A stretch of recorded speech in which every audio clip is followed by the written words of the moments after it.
poduži račun, 509.000 dinara. Tu se nalazi motor.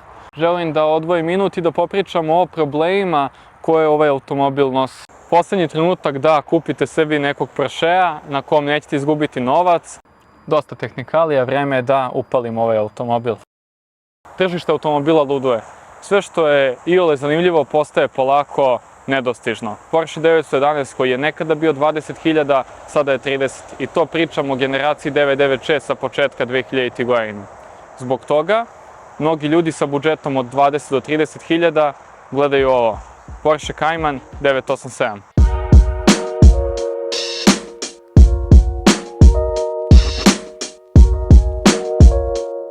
Kada je Porsche prešao na vodeno hlađenje davne 99. godine, predstavio je novi 911, sada 996 i Boxster prve generacije 986.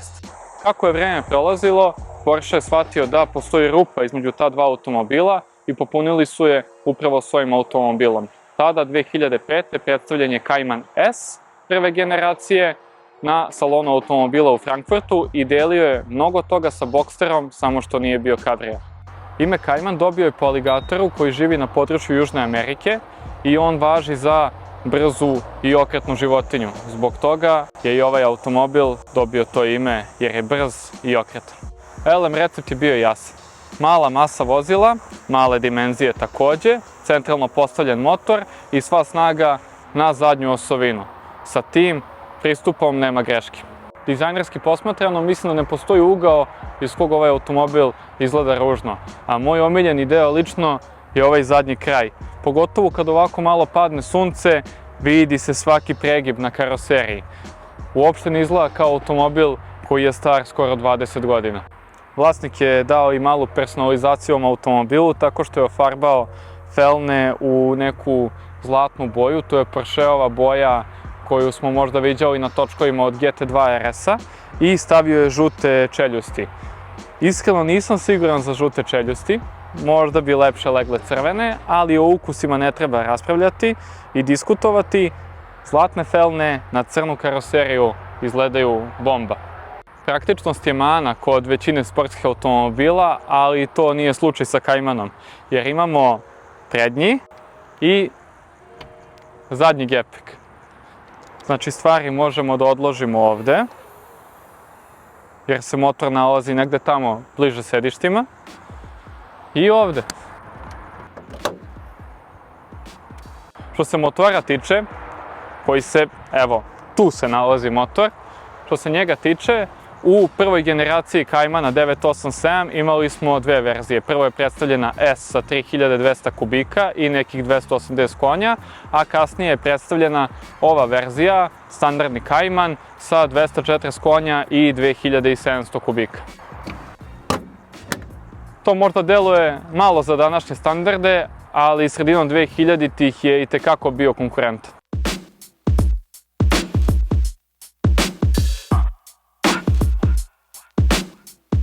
Ipak najveću razliku kod ovog automobila pravi izbor menjača.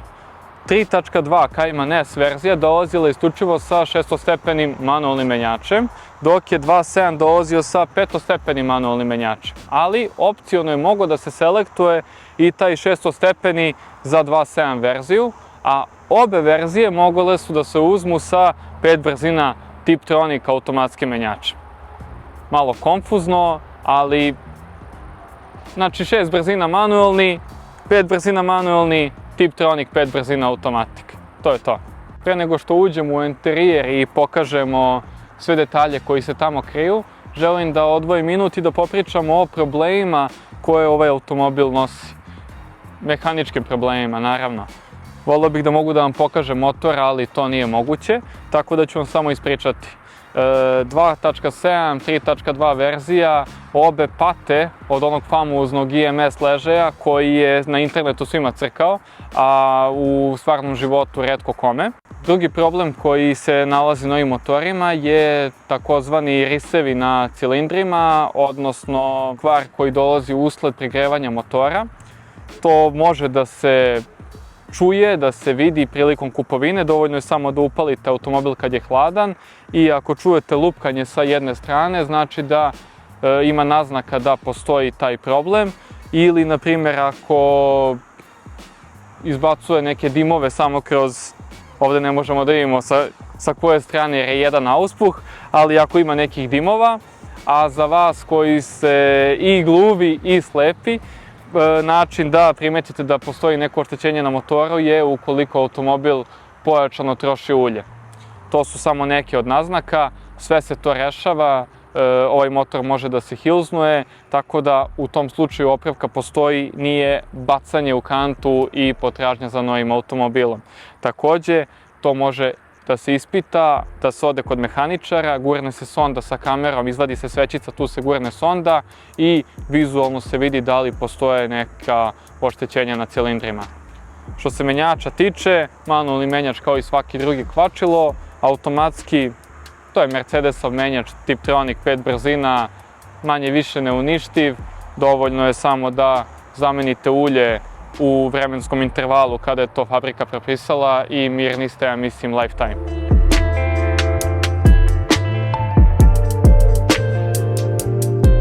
Ovi automobili su generalno neuništivi na trapu i svako održavanje najviše zavisi kako je to radio prethodni vlasnik. Ali moj drugar Bogdan koji sada vozi ovaj automobil nije bio te srećne ruke i ovdje imam jedan račun. Ovo su sve delovi na trapu. Poduži račun.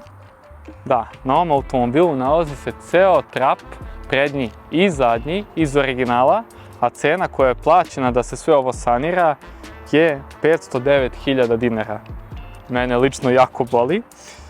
Ali da vidimo koja je neka od skupljih stavki, želim da vidim ovde.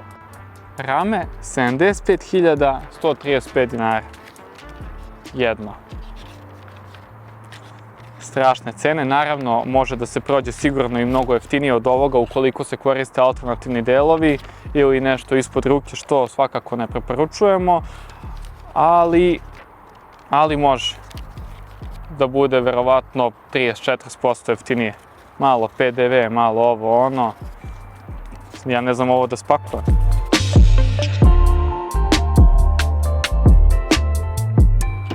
Prelazimo u interijer vozila koji pišti.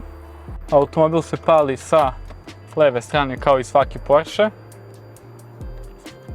i ide odbrojavanje za merenje ulja. Automobil je pun, odnosno ulje je na maksimumu. I što se same pozicije sedenja tiče, ona je identična kao u 997, samo što nam fale zadnja sedišta.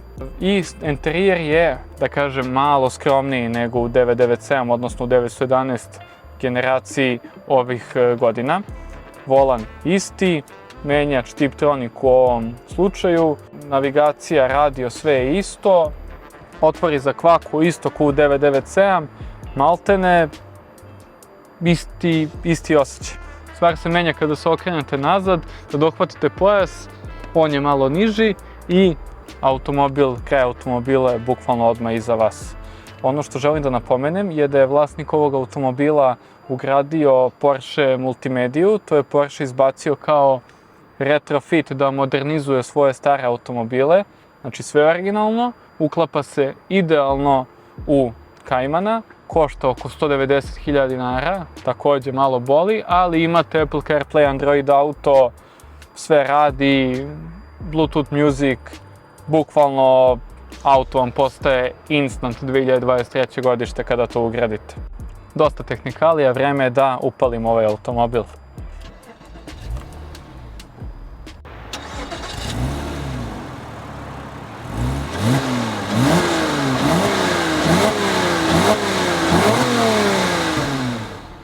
To je taj pravi zvuk, atmosfera 2700 kubika. Zbog ovih stvari ljudi kupuju i gledaju stare automobile, zato što imaju dušu, nema filtera, nema DPF-ova, nema restrikcija.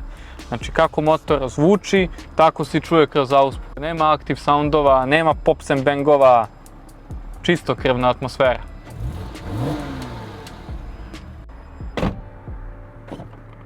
Stoji mi realno. Još jedna razlika bitna u odnosu na 911 je što ispred vozača imamo 3 cajgera i malo je drugačiji font. Takođe nema onog cajgera koji pokazuje pritisak ulja, što je dobro jer od toga se većina vozača traumira ako padne ispod 1, misle da je nešto sa motorom, a zapravo taj merač hoće da crkne i jednostavno lažinja, što se kaže.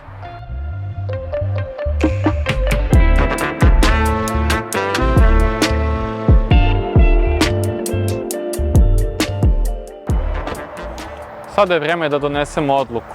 Možemo i zajedno, pišite u komentarima. Da li će ovaj automobil da dobija na ceni, da li je dobra investicija za budućnost i generalno da li je Cayman dobra kupovina. Moje mišljenje je da je ovim automobilima već skočila cena. Tačnije, to je činjenica. Ovi automobili nekada su koštali 15.000, sada su 23-25.000, a postoje neki i za 30. Tako da definitivno će rasti cena. Moje mišljenje je da će da dođe do 30 brzo i onda će malo da uspori, ali definitivno je sa strane investicije dobra prilika i dobar moment za kupovinu ovog automobila. Takođe, koju verziju bih ja možda uzeo? Ne smeta mi što je 2700 kubika, gledao bi tu verziju. Jedino što bih voleo je manualni menjač za razliku od Tiptronika koji ima ovaj automobil. Vozio sam auto, nije toliko loš, nije toliko spor, ali totalno drugačiji doživljaj kada vi menjate brzine i hoćete na kvačilo malo da ga nađete da prokliza. Jednostavno nudi više opcija za neku zabavniju vožnju. Ono što bih voleo je da, pored što je manualni menjač, da bude manualni sa 6 brzina. To je opcija koju je retko ko selektovao, tako da model Cayman sa 2.7 motorom i 6 brzina je ultra redak. Naravno, ako vam budžet dozvoljava, gledajte Cayman S-a ili Cayman R-a koji je napravljen u jako maloj seriji.